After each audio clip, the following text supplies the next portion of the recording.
इस देश के बड़े बड़े महानुभाव जो पार्लियामेंट में बैठकर क्या सही है क्या गलत है इसको तय करने का दावा कर रहे हैं, उनको धन्यवाद, उनकी पुलिस को धन्यवाद, उन चैनलों को भी धन्यवाद देना चाहता हूं।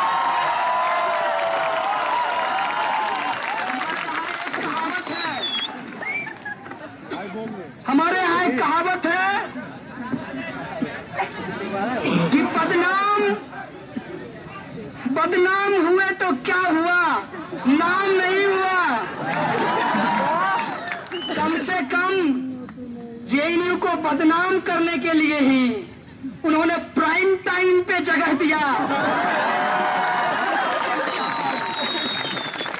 किसी के प्रति कोई नफरत नहीं है, खास करके एबीवीपी के प्रति तो कोई भी नफरत नहीं है।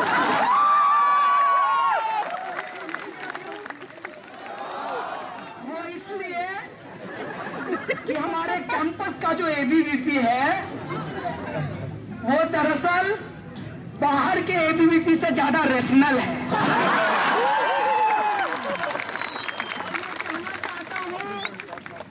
वो सारे लोग जो अपने आप को राजनीतिक विद्वान समझते हैं, तो एक बार पिछला प्रेसिडेंशियल डिबेट का जो हालत हुआ है एबीवीपी के कैंडिडेट का, उसका वीडियो देख लीजिए साहब।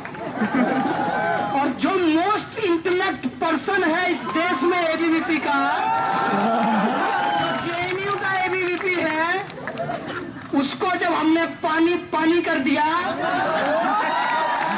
में आपका क्या होगा इसका अंदाजा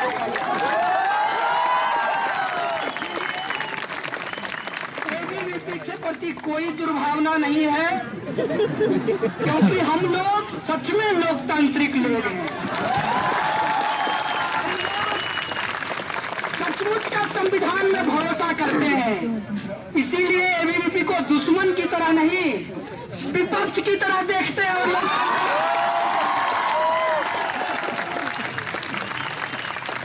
मेरे दोस्त, मैं तुम्हारा वीच हंटिंग नहीं करूंगा,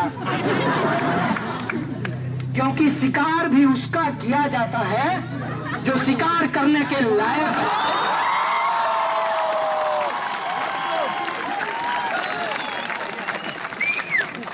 कि ये जो तमाम प्रक्रिया हुई है, मैं पहली बार कसम से, ये उस कहावत की तरह नहीं है कि सावन में पैदा हुआ और भादों का बाढ़ देखकर कहा हो कि ऐसी बाढ़ नहीं देखी। सच में कह रहा हूं, जेएनयू ने जो दिखाया है, जेएनयू जिस तरीके से खड़ा हुआ है इस देश के अंदर, सही को सही और गलत को गलत कहने के लिए,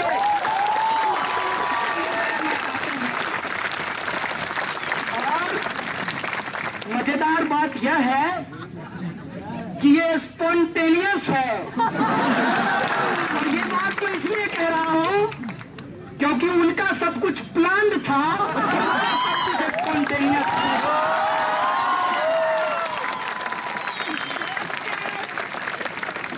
संविधान में, इस देश के कानून में और इस देश की न्याय प्रक्रिया में भरोसा है। इस बात का भी भरोसा है कि बदलाव ही सत्य है और बदलेगा। हम बदलाव के पक्ष में खड़े हैं और यह बदलाव पूरा भरोसा है अपने संविधान पर, पूरे तरीके से खड़ा होते हैं अपने संविधान के उस तमाम धाराओं को लेकर जो प्रस्तावना में कहा गया है। समाजवाद, धर्मनिरपेक्षता, समानता। सवाल पूछ रहा था, मैं कहना चाहता हूं कि मैं आज भाषण नहीं दूंगा, आज मैं सिर्फ अपना अनुभव आपको बताऊंगा। क्योंकि पहले पढ़ता ज्यादा था, सिस्टम को झेलता कम था। इस बार पढ़ा कम है, खेला ज्यादा। इसीलिए तो कहूंगा जेएनयू में लोग ज्यादा रिसर्च करते हैं, प्राइमरी डेटा है भाई साहब।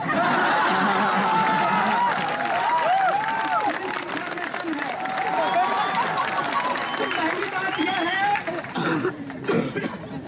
कि जो प्रक्रिया न्यायालय के अधीन है उसके ऊपर मुझे कुछ नहीं कहना है। सिर्फ एक बात कहा है, और इस देश की तमाम वो जनता जो सच में संविधान से प्रेम करती है, जो बाबा साहब के सपनों को सच करना चाहती है, वो इशारों ही इशारों में समझ गया होगा कि हम क्या कह रहे हैं। मामला सब जुडिस है, उस पर मुझे कुछ नहीं कहना है। प्रधानमंत्री जी ने ट्वीट किया है, कहा है सत्यमेव जयते। मैं भी कहता हूं प्रधानमंत्री जी, आपसे भारी वैचारिक मतभेद है, लेकिन सत्यमेव जयते चूंकि आपका नहीं इस देश का है, इस संविधान का है, मैं भी कहता हूं सत्यमेव जयते।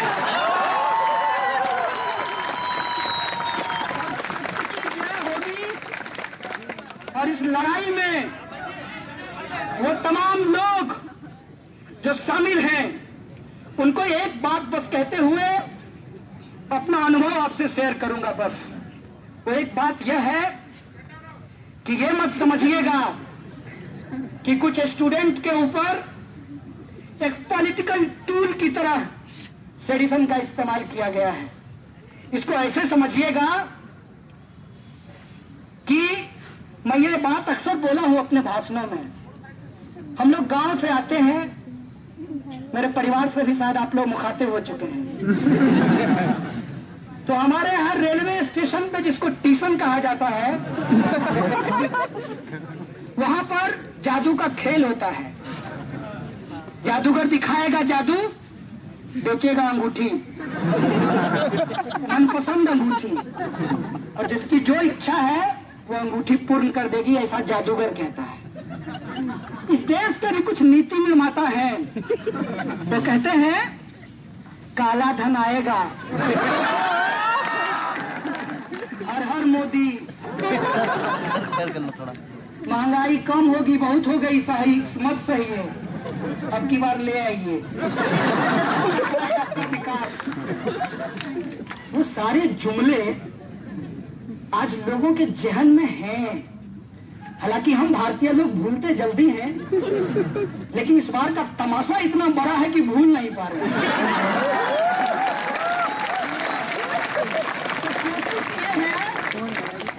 कि उन जुमलों को भुला दिया जाए, और ये जुमलेबाज कर रहे हैं। और उसको कैसे भुलाया जाए? तो ऐसा करो, इस देश के तमाम जो रिसर्च फेलो हैं उनका फेलोशिप बंद कर दो। लोग क्या करने लगेंगे? कहेंगे फेलोशिप दे दीजिए, फेलोशिप दे दीजिए।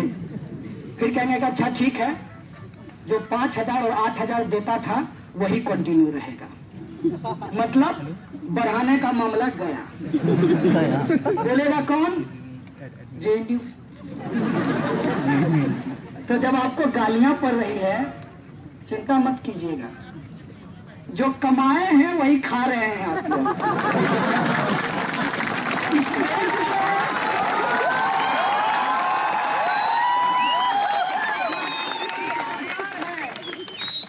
उस जन विरोधी सरकार के खिलाफ बोलेंगे तो उनका साइबर सेल क्या करेगा? वो डॉक्टर वीडियो भेजेगा, तो गालियां भेजेगा, और वो गिनेगा कि आपके डस्टबिन में कितना कॉन्डोम है।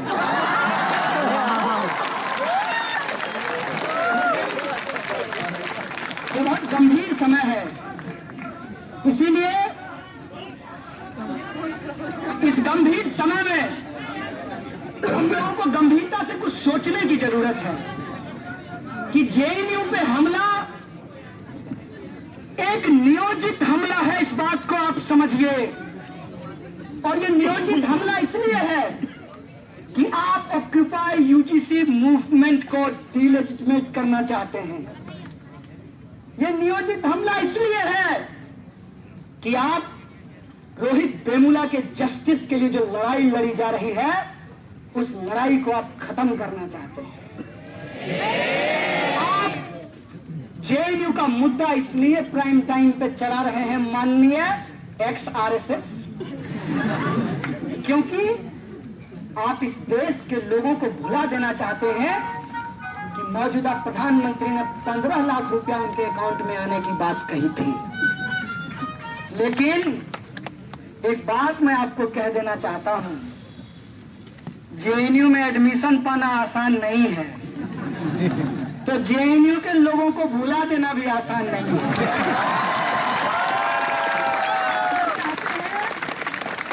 कि हम भुला देंगे, तो हम आपको बार बार याद करा देना चाहते हैं कि इस देश की सत्ता ने जब जब अत्याचार किया है, जेएनयू से बुलंद आवाज आई है और हम उसी को दोहरा रहे हैं।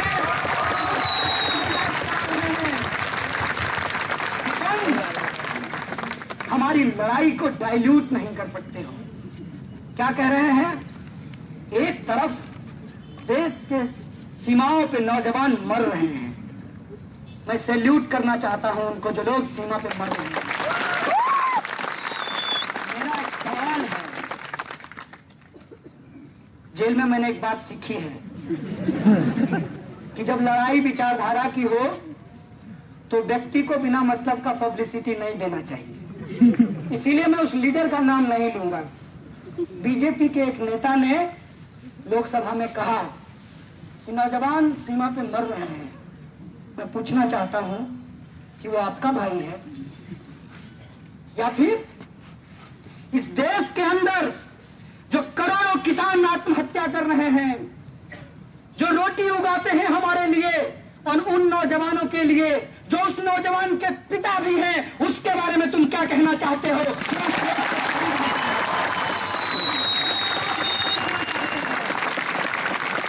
पूछना चाहते हैं कि जो किसान खेत में काम करता है, मेरा बाप, मेरा ही भाई फौज में भी जाता है और वही मरता है, और तुम ये बाइनरी बना करके देश के अंदर एक झूठा डिबेट मत खड़ा करो। तो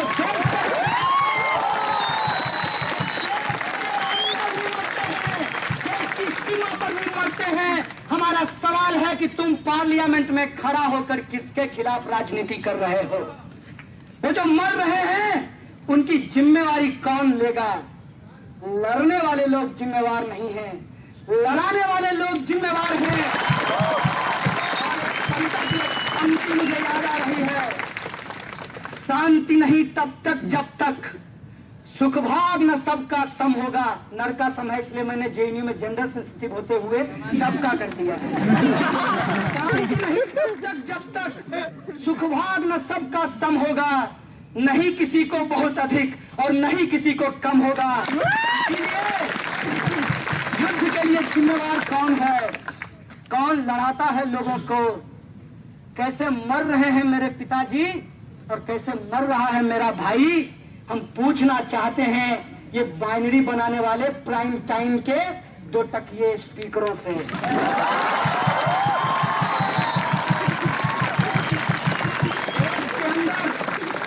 जो समस्या है, क्या उस समस्या से आजादी मांगना गलत है? ये क्या कहते हैं, किससे आजादी मांग रहे हो? तुम ही बता दो। क्या भारत ने किसी को गुलाम कर रखा है? नहीं, तो ऑब्वियसली भारत से नहीं मांग रहे हैं। भारत से नहीं मेरे भाइयों, भारत में आजादी मांग रहे हैं।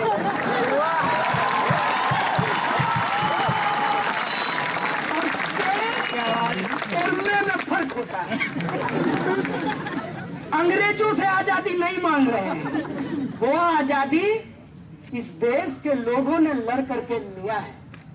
अब मैं अपने अनुभव पे आता हूं। पुलिस ने हमसे पूछा कि आप लोग लाल सलाम जाते हैं?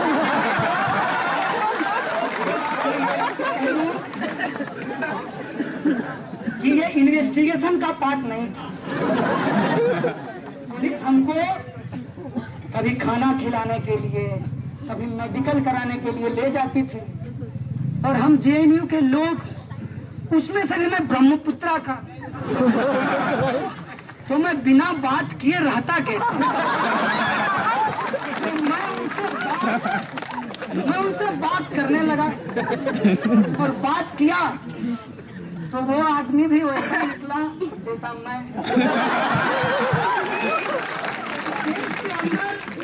पुलिस में कौन नौकरी करता है? जिसके पिताजी किसान हो, जिसके पिताजी मजदूर हो, जिसके पिताजी कमजोर वर्ग के हो, वही पुलिस की नौकरी करता है। मैं भी इस देश का one of the backward state Bihar से आता हूँ। मैं भी एक गरीब परिवार से आता हूँ, मैं भी एक किसान परिवार से आता हूँ, और पुलिस में भी गरीब परिवार के लोग ही नौकरी करते हैं।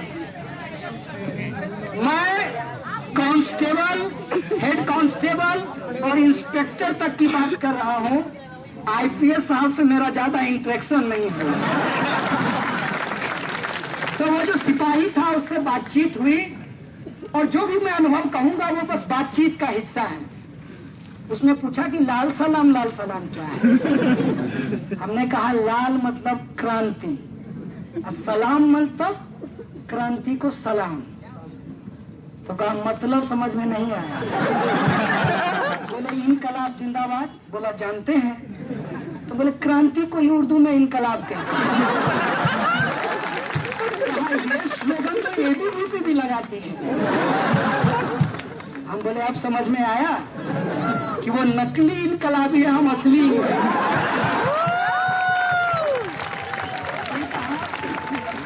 ये बताइए कि आप लोगों को बहुत सस्ता सब कुछ जेएनयू में मिला है।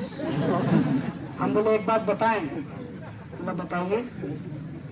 बोले आपके साथ ऐसा क्यों नहीं हुआ कि आपका अभी जो हालत है, क्योंकि वो 18 घंटे ड्यूटी करता था, मैंने देखा उसको, और आपको ओवर टाइम मिलता है? बोला नहीं। तो बोले कहाँ से लेते हैं? बोला यही होता है ना जिसको आप करप्शन कहते हैं। तो जितना भत्ता मिलता है, अब वर्दी के लिए उनको 110 रुपया मिलता है। इतने में तो आप बताइए अंडर गारमेंट्स में आए वर्दी। ये बात वो खुद सिपाही बोल रहा है। हमने कहा इसी से तो आजादी चाहते हैं, भूखमरी से, भ्रष्टाचार से।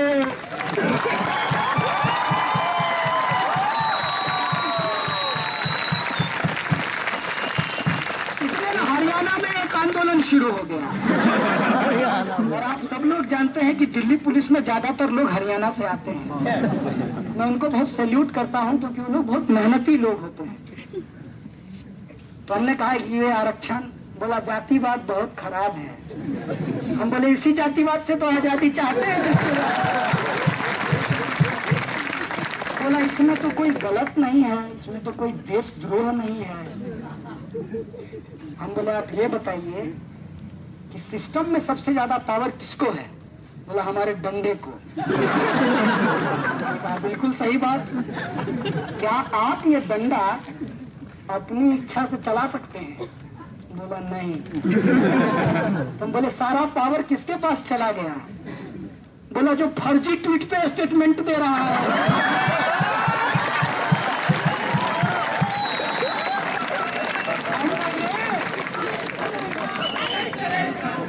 हम बोले हम इसी फर्जी ट्वीट करने वाले जो संघी लोग हैं उनसे आजादी चाहते।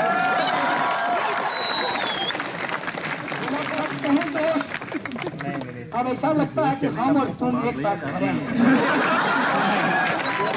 हम बोले यार इसमें एक दिक्कत है कि अब सारे मीडिया के लोगों को नहीं कह रहा हूँ, हम बली बोल रहा हूँ, क्योंकि सारे मीडिया के लोग वेतन वहां से नहीं पाते हैं, कुछ लोग वहीं से वेतन पाते हैं।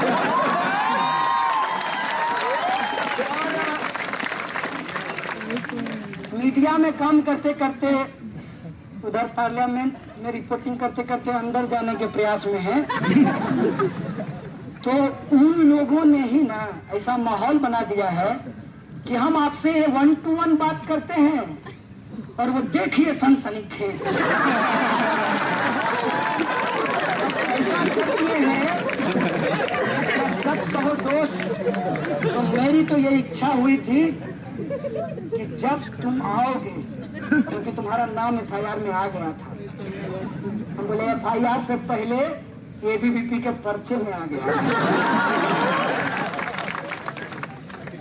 ABVP का पर्चा में पहले नाम लिख दिया था हम तमाम एक्यूज्ड का, FIR में बाद में नोट हुआ है। तो बोला हम सोचे थे कि तुम आओगे तो बहुत पीटेंगे, लेकिन तुमसे बात करके मेरी इच्छा हो रही है कि मैं उनको जाकर के पीट दूं।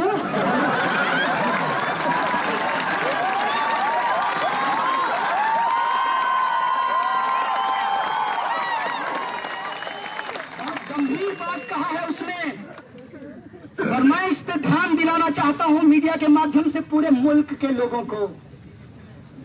सिपाही ने, जो मेरी तरह एक आम परिवार का लड़का है, जो मेरी तरह PhD वो भी करना चाहता था, लेकिन उसको JNU नहीं मिला, जो मेरी तरह इस देश की व्यवस्था को समझकर लड़ाई को लड़ना चाहता था, साक्षर और शिक्षित का फर्क समझना चाहता था, आज पुलिस की नौकरी कर रहा है। यहाँ JNU खड़ा होता है, इसीलिए आप JNU के आवाज को दबाना चाहते हैं कि एक कमजोर आदमी PhD ना कर सके, क्योंकि शिक्षा जो बेची जा रही है वहां पे लाखों रुपया देने के लिए उसके पास फीस नहीं होगा, इसलिए वो PhD नहीं करेगा।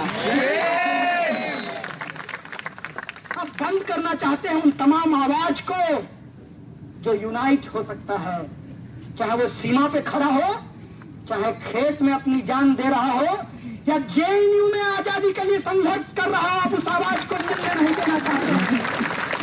और मैं आपको कहना चाहता हूं कि बाबा साहब ने कहा था कि राजनीतिक लोकतंत्र से काम नहीं चलेगा, हम सामाजिक लोकतंत्र स्थापित करेंगे। इसलिए हम बार-बार संविधान की बात करते हैं, और लेनिन ने कहा है democracy is indispensable to socialism.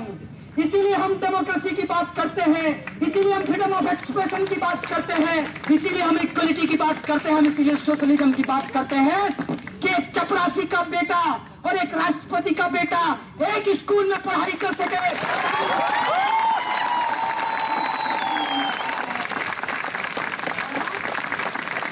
इस आवाज को दबाना चाहते हैं, लेकिन क्या इत्तेफाक है, विज्ञान में कहा गया है कि आप जितना दबाओगे उतना ज्यादा प्रेशर होगा, लेकिन इनको विज्ञान से कोई लेना देना नहीं है, क्योंकि विज्ञान पढ़ना एक बात है, वैज्ञानिक होना बहुत दूसरी बात है। तो वो लोग जो वैज्ञानिक सोच इस देश में रखते हैं, अगर उनके साथ संवाद स्थापित किया जाए तो इस मुल्क के अंदर जो आजादी हम मांग रहे हैं, भूखमरी और गरीबी से, शोषण और अत्याचार से, दलितों, आदिवासियों, महिलाओं और अल्पसंख्यकों के अधिकार के लिए, वो आजादी हम लेकर रहेंगे। और वो आजादी इसी संविधान के द्वारा, इसी संसद के द्वारा और इसी न्यायिक प्रक्रिया के द्वारा हम सुनिश्चित करेंगे। इस मुल्क में ये हमारा सपना है, यही बाबा साहब का सपना था, यही साथी रोहित का सपना है। देखो, एक रोहित को मारे हो, उस कंटिन्यूएशन में जिस आंदोलन को तुम दबाना चाहे थे, वो आंदोलन कितना बड़ा बनकर के उभरा है, कितना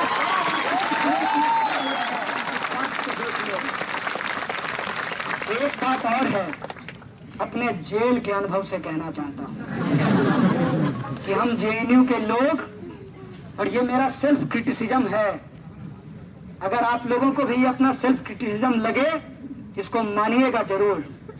हम JNU के लोग सभ्य शालीन तरीके से बात तो करते हैं, लेकिन बहुत ही भारी टर्मिनोलॉजी में बोलते हैं। और ये बात इस देश के आम लोगों को समझ में नहीं आता। उनका दोष नहीं है, वो ईमानदार, नेक, समझदार लोग हैं। आप ही उनके लेवल पे लाकर के चीजों को नहीं रखते हैं। और उनके पास पहुंचता क्या है? उनके पास पहुंचता है, जल्दी फॉरवर्ड करो, मनोकामना पूरा होगा। जल्दी फॉरवर्ड करो, मनोकामना पूरा होगा। ज्यादा से ज्यादा ग्रुप में भेज दो। अब मोमो देखते हैं, OLX पे बेचते हैं।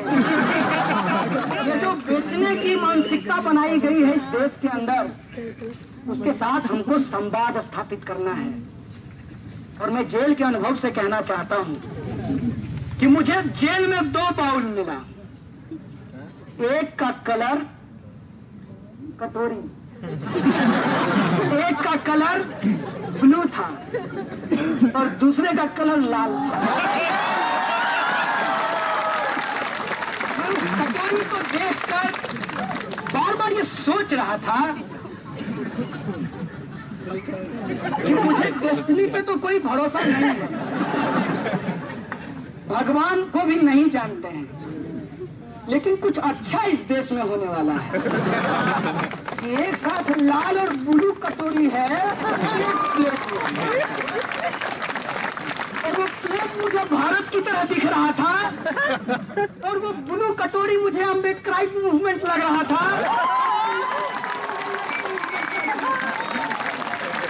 और मुझे लगा कि अगर इसकी यूनिटी इस देश के अंदर बना दी गई, सच कहते हैं, अब नो मोर देखते हैं, बेचने वाले को भेजते हैं। बेचने वाला नहीं चाहिए, सबके लिए जो न्याय सुनिश्चित कर सके, हम उसकी सरकार बनाएंगे। सबका साथ, सबका विकास, हम सचमुच का स्थापित करेंगे। जेल में कड़ा पहरा था।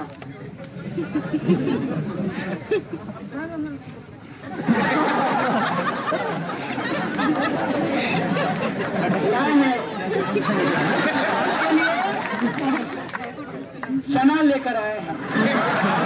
और एक कहावत है, जब तक जेल में चना रहेगा आना जाना लगा रहेगा। हालांकि बहुत देर हो गया है जेएनयू के लिए। बहुत दिनों के बाद जेएनयू के स्टूडेंट को जेल भेजा गया है, काफी लंबे समय के बाद। क्योंकि काफी लंबे समय के बाद एक मजेदार बात बता देता हूँ, ये उससे जुड़ा हुआ है। आज माननीय प्रधानमंत्री जी का आदरणीय बोलना पड़ेगा ना।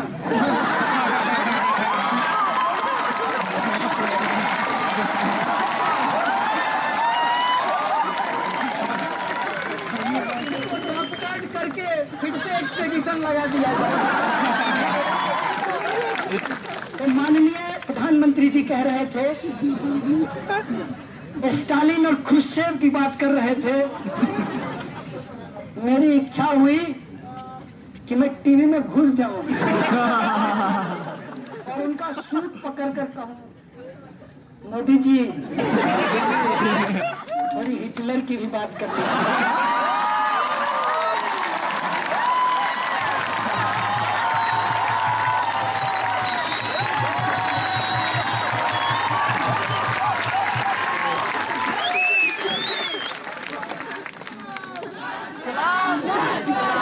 हिटलर की, मुसोलिनी की बात कर दीजिए, जिसकी काली टोपी लगाते हैं,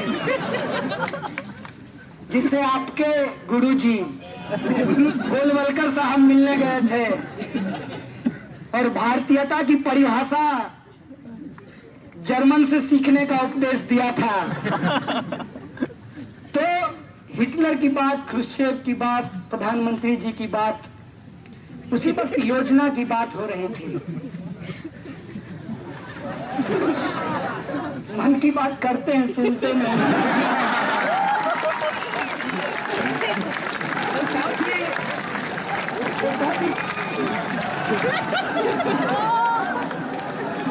एक बहुत ही पर्सनल चीज है।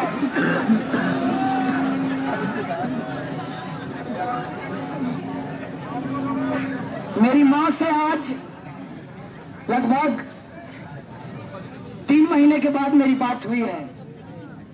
मैं जब भी जेएनयू में रहता था मैं घर बात नहीं करता था। जेल जाके एहसास हुआ कि बराबर बात करनी चाहिए।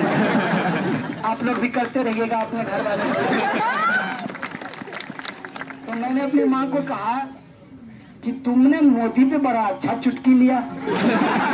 तो मेरी माँ बोली कि नहीं, वो मैंने चुटकी नहीं लिया, चुटकी तो वो लोग लेते हैं, हंसना हंसाना उनका काम है। हम तो अपना दर्द बोलते हैं, जिनको समझ में आती है वो रोते हैं, जिनको समझ में नहीं आती वो हंसते हैं। उसने कहा कि मेरा दर्द है, इसलिए मैंने कहा था कि मोदी जी भी किसी की माँ का बेटा है। मेरे बेटे को देशद्रोह के आरोप में फंसा दिया है। तो कभी मन की बात करते हैं, कभी माँ की भी बात कर लें।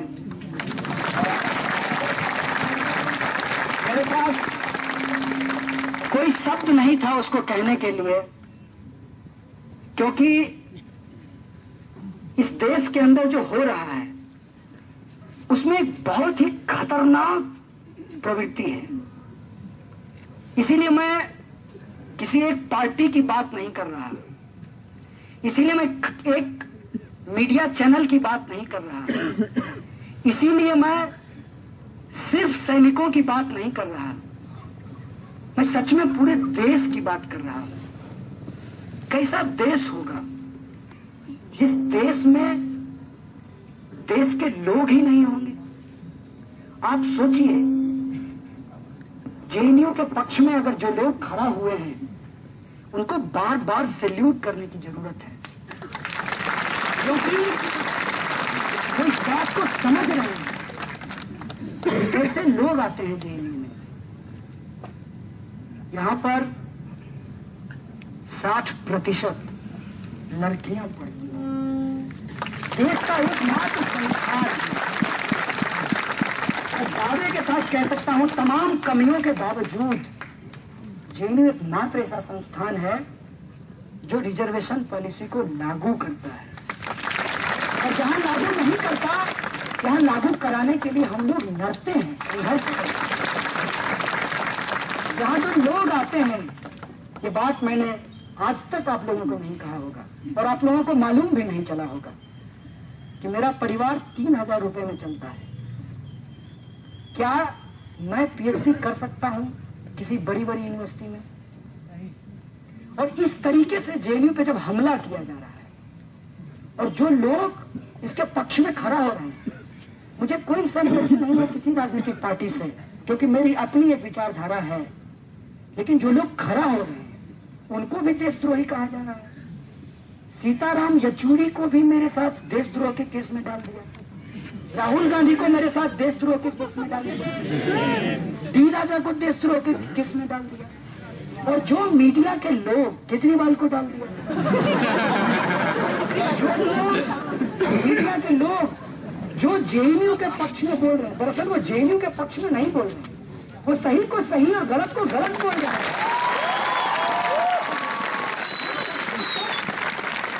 और झूठ को झूठ बोल रहे हैं। उनको गालियां भेजी जा रही है, उनको जान से मारने की धमकी दी जा रही है। ये कैसी स्वयंभू राष्ट्रभक्ति है भाई साहब, सेल्फ क्लेम्ड। एक सवाल हमने पूछा, कुछ लोग 3-4 कांस्टेबल जेल में मुझे पूछे कि सच में नारे लगाए हो? बोले सच में लगाए हैं। फिर जाके लगाओगे? बोले एकदम लगाएंगे। बोले फर्क कर पाते हैं कि रेशनैलिटी खत्म हो गई?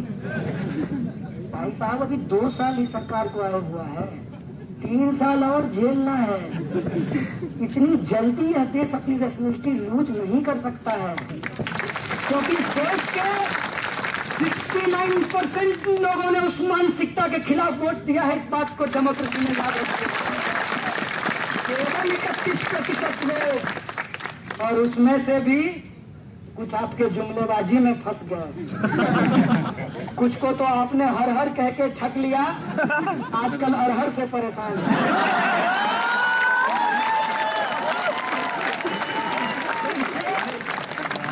आप अपनी हमेशा के लिए जीत मत समझिए। और यह बात सच है कि 100 बार झूठ को झूठ कहते हैं तो वो सच हो जाता है, लेकिन ये झूठ के साथ होता है, सच के साथ नहीं होता। क्या 100 बार हम सूरज को चंद्रमा चंद्रमा कहेंगे तो वो चंद्रमा हो जाएगा, वो सूरज ही रहेगा। 1000 बार कह लीजिए, आप झूठ को ही झूठ बना सकते हैं, आप सच को झूठ नहीं बना सकते। और यह जो आपकी साजिश है, इनका ध्यानाकर्षण प्रस्ताव जैसे लोकसभा में ये लाते हैं, बाहर में, लोकसभा के बाहर देश में ध्यान भटकाओ प्रस्ताव इनका चलता है। जनता के जो वाजिब सवाल हैं उनसे लोगों को भटका दिया जाए, लोगों को फंसा दिया जाए। किसमें? नया नया एजेंडा है। इधर ऑक्यूपाई यूजीसी चल रहा था, साथी रोहित की हत्या हो गई। साथी रोहित के लिए आवाज उठाया, देखते देखते देखिए देश का सबसे बड़ा देशद्रोह, राष्ट्रद्रोहियों का अड्डा, ये चला दिया। ज्यादा दिन चलेगा नहीं तो इनकी अगली तैयारी है, राम मंदिर बनाएंगे। आज की बात बताता हूँ, आज एक सिपाही से बात हुई है निकलने से पहले। कहा धर्म मानते हो? हमने कहा धर्म जानते ही नहीं, पहले जान ले फिर मानेंगे। बोला किसी परिवार में तो पैदा हुए होंगे। मैंने कहा इत्तेफाक से हिंदू परिवार में पैदा हुए। तो कहा कि कुछ है जानकारी? मैंने कहा मेरी जितनी जानकारी है उसके हिसाब से भगवान ने ब्रह्मांड को रचा है और कण कण में भगवान है। आप क्या कहते हैं? उसने कहा बिल्कुल सही बात है। तो हम बोले कुछ लोग जो है भगवान के लिए कुछ रचना चाहते हैं, इस पर आपकी क्या राय है? कहा महापूर्वक आइडिया।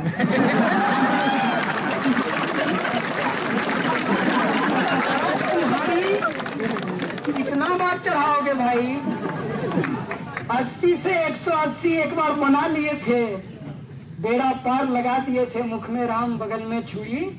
अब की नहीं चलेगा, अब की थोड़ी धुरी बदल गई है, लेकिन इनकी कोशिश है कि चीजों को भटकाया जाए ताकि इस देश के अंदर जो वाजिब सवाल है उस पर विमर्श न खड़ा हो। आज आप यहां खड़े हैं, आप यहां बैठे हुए हैं, आपको लगता है कि आपके ऊपर एक हमला हुआ है। सचमुच ये बड़ा हमला है, लेकिन यह हमला मेरे दोस्त आज नहीं हुआ है। मैं आपको याद दिलाना चाहता हूं कि आरएसएस के मुखपत्र ऑर्गेनाइजर में बकायदा एक कवर स्टोरी किया गया था जेएनयू के ऊपर। स्वामी जी का बयान आया था जेएनयू को लेकर के, और मुझे डेमोक्रेसी में पूरा भरोसा है। अगर एबीवीपी के मेरे दोस्त सुन रहे हैं तो मेरा सादर अनुरोध है उनसे, एक बार स्वामी जी को ले आइए, आमने सामने विमर्श कर लेते हैं।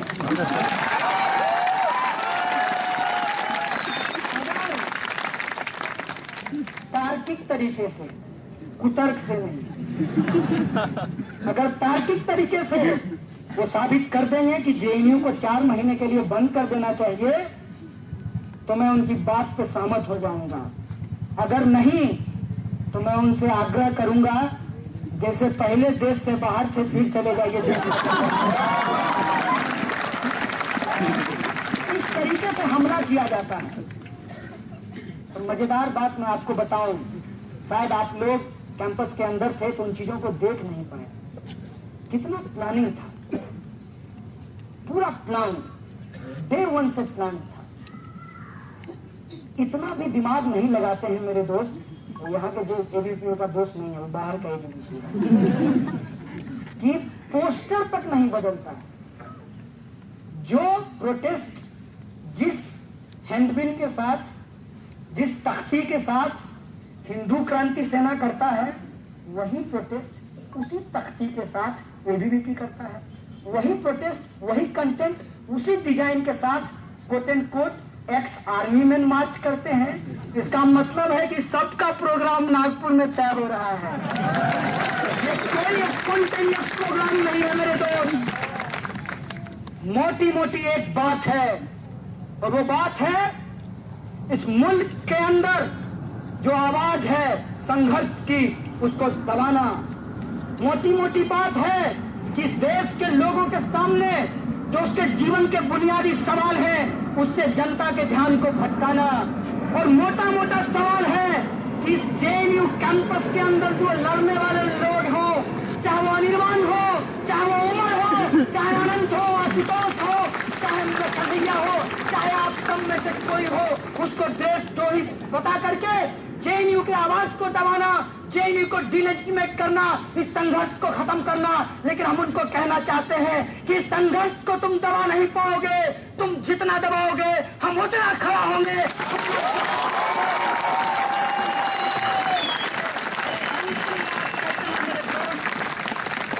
ये लंबी लड़ाई है, बिना रुके, बिना झुके, बिना सांस लिए इस लड़ाई को हमको आगे बढ़ाना है। और इस कैंपस के अंदर जो देश को विभाजित करने वाली ताकत हो, चाहे एबीवीपी के लोग हों, चाहे इस कैंपस के बाहर आरएसएस और भाजपा के लोग हों, जो इस देश को बर्बादी के कगार पर लाना चाहते हैं, उनके खिलाफ हम एकजुट होकर खड़ा होंगे। जेएनयू खड़ा होगा, इतिहास बनाएगा। ऑक्यूपाई यूडीसी मूवमेंट के दौरान छेड़ी गई जो लड़ाई साथी रोहित वेमुला ने छेड़ा है, और जो लड़ाई आप लोगों ने छेड़ा है, इस देश के अंदर अमन पसंद, प्रगति पसंद लोगों ने छेड़ा है, उस लड़ाई को हम लड़ेंगे, जीतेंगे, यही हमारा विश्वास है। और इन्हीं शब्दों के साथ एक बार फिर से आप तमाम लोगों को शुक्रिया अदा करते हुए, वो तमाम लोग जो इस लड़ाई में शामिल हुए हैं, उसमें आप लोगों को शरीक बने रहिए, इस बात की अपील करते हुए अपनी बात को खत्म करूंगा। शुक्रिया। इंकलाब जिंदाबाद, छात्र एकता जिंदाबाद, जिंदाबाद, संघर्ष करेंगे, जीतेंगे।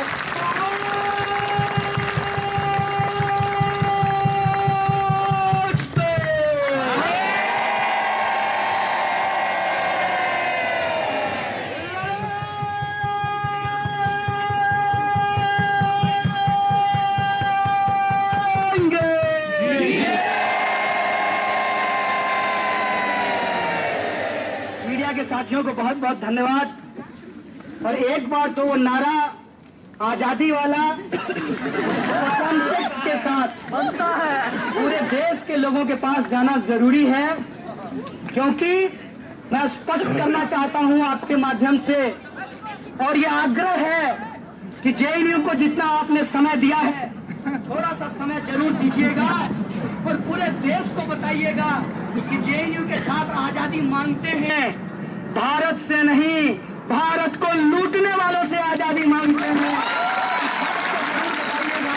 और उस नारे को हम लोग एक बार फिर से लगाएंगे। तो हम क्या चाहते हैं? आजादी। आजादी। आजादी।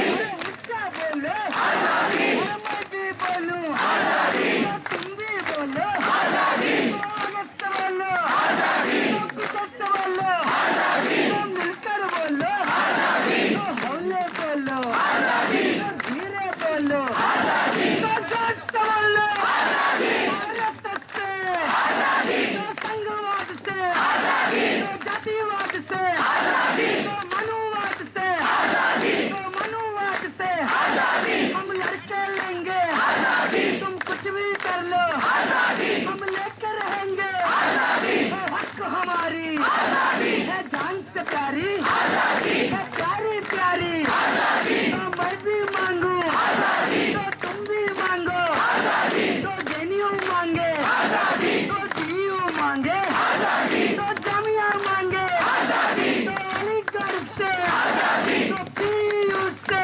आजादी, तो पटना बोले आजादी, तो केरल बोले आजादी, तो मणिपुर से आजादी, तो गुजरात से आजादी, अरे गुजरात से आजादी, हम लेकर रहेंगे आजादी, तो मिल खाने की आजादी, तो हाथ कहने की आजादी, तो नाच कहने की आजादी, शादी करने की आजादी, शादी करने की आजादी, तो नाच करने की आजादी, तो हाथ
से We shall fight, we shall win.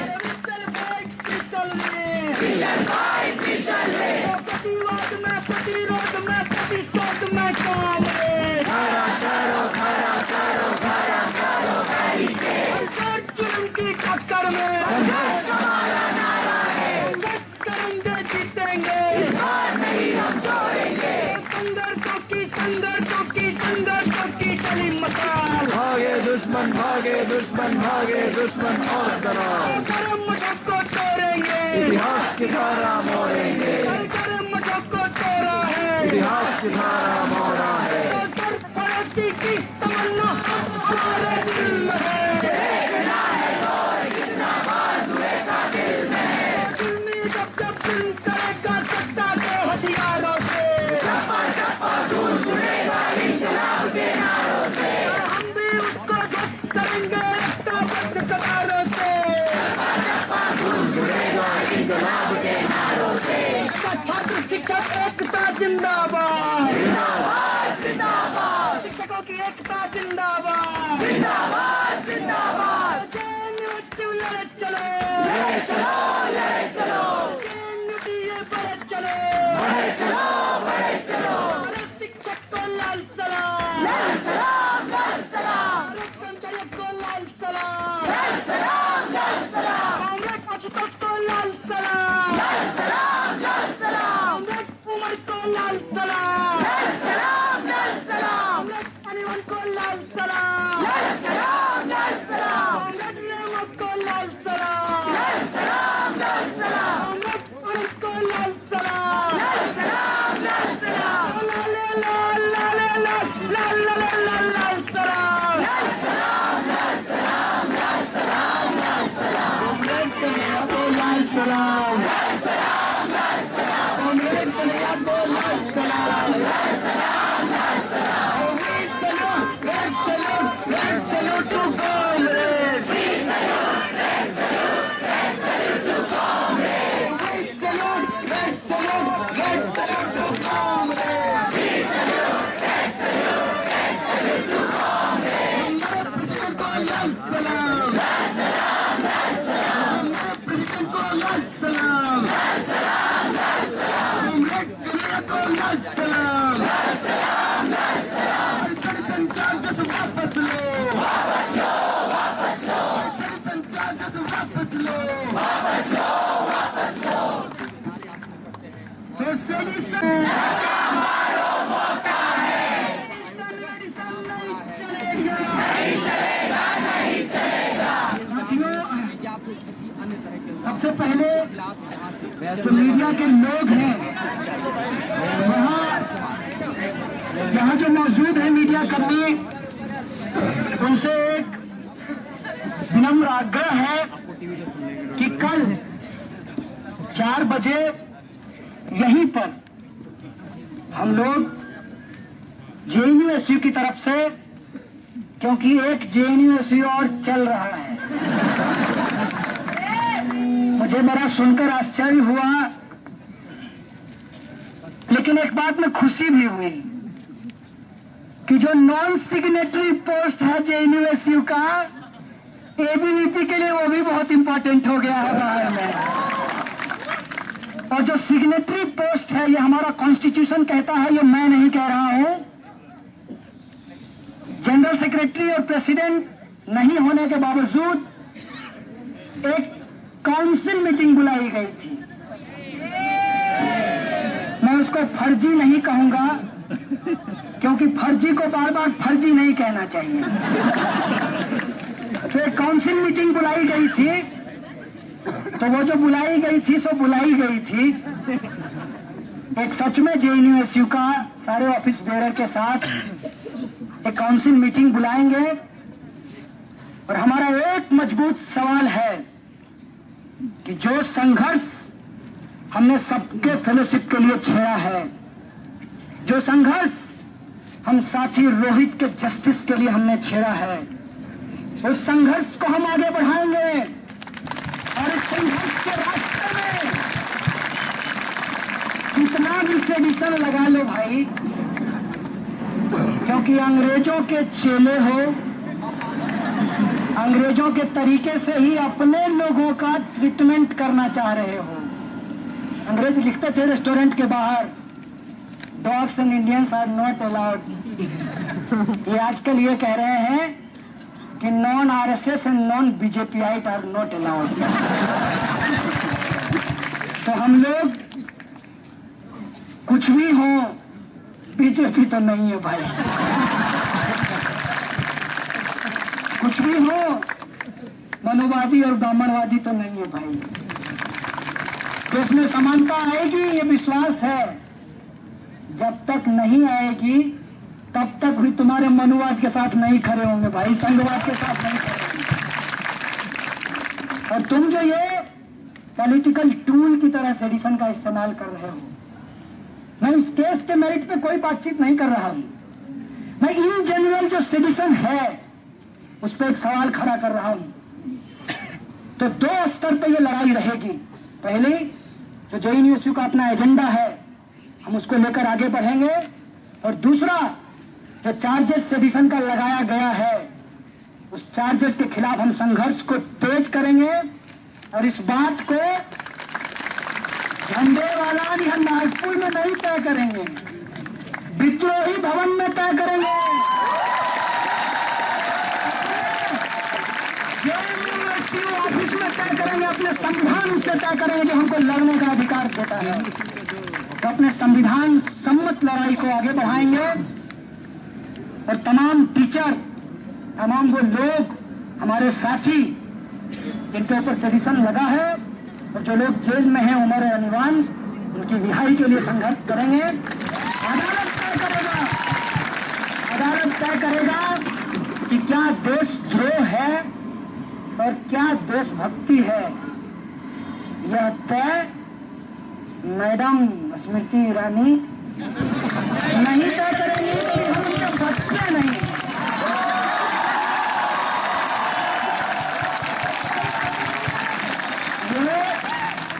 My child ये कह करके बड़ा सॉफ्टली जो है हम लोगों को टारगेट कर रही हैं।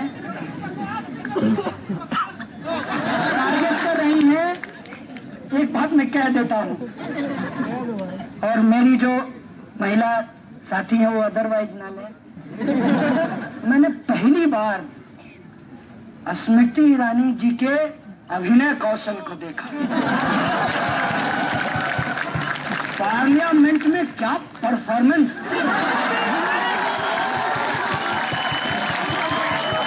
मैं थोड़ी देर के लिए भूल गया मैं क्या देख रहा हूं। लोकसभा चैनल है, लोकसभा टीवी है या स्टार प्लस है?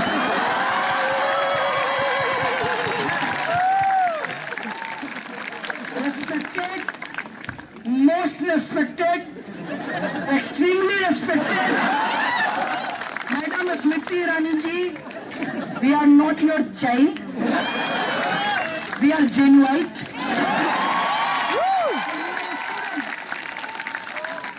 And you seriously think about us, जो आप नहीं सोचती हैं। तो ये सेडिशन वेडिशन का तमाशा बंद कीजिए, हमारा फेलोशिप हमको दे दीजिए। और रोहित की हत्या जो हुई है उसकी नैतिक जिम्मेवारी ले लीजिए, क्योंकि वो नैतिकता की बहुत बात करते हैं। तो नैतिक जिम्मेवारी लेकर के जो आपको उचित लगे, आपसे इस्तीफा भी नहीं मांगते हैं, तो आप कर दीजिए। नारेबाजी हम फिर भी करेंगे, क्योंकि हमारी लड़ाई खत्म नहीं हुई है। ये लड़ाई तब तक रहेगी जब